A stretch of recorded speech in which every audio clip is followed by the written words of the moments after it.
ముంబైపై దాడుల కేసులో కీలక నిందితుడైన తహూర్ రాణాకు ఎదురుదెబ్బ తగిలింది. అతన్ని భారత్కి అప్పగించవచ్చని యుఎస్ కోర్టు తీర్పు ఇచ్చింది.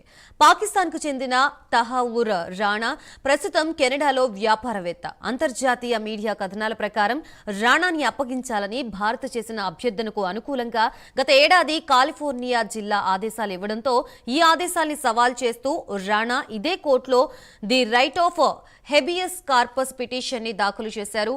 ఇది రెండు రకాలుగా అమెరికా భారత నేరస్తుల అప్పగింత ఒప్పందాన్ని ఉల్లంఘిస్తుందని రాణా తరపు అటర్నీ సదరు పిటిషన్లో పేర్కొన్నారు. ఆయన చేసిన అప్పీల్పై తాజాగా తీర్పు వెలువరించిన న్యాయస్థానం అతడు దాఖలు చేసిన పిటిషన్ ని తిరస్కరిస్తున్నట్లుగా ధృవీకరించింది. భారత్ అమెరికా మధ్య ఉన్న నేరస్తుల అప్పగింత ఒప్పందానికి అనుగుణంగా ఈ నిర్ణయం తీసుకున్నట్లు తెలిపింది. భారత్ అతడిపై మోపిన అభియోగాల నేపథ్యంలో తగిన సాక్ష్యాధారాల్ని అందించిందని ప్యానెల్ పేర్కొంది. అయితే అప్పగింత ఆదేశాల్ని సవాల్ చేసేందుకు రాణాకి ఇంకా అవకాశాలున్నట్లు న్యాయవాదులు చెబుతున్నారు.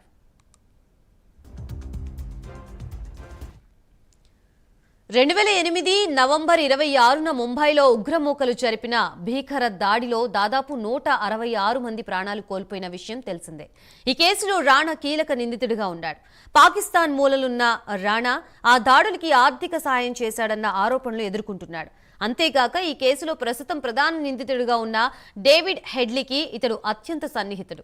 అలాగే దాడులకి ముందు ముంబైలో తుది రెక్కి నిర్వహించింది కూడా తహూరేనని విచారణలో భాగంగా హెడ్లీ గతంలోనే వెల్లడించాడు.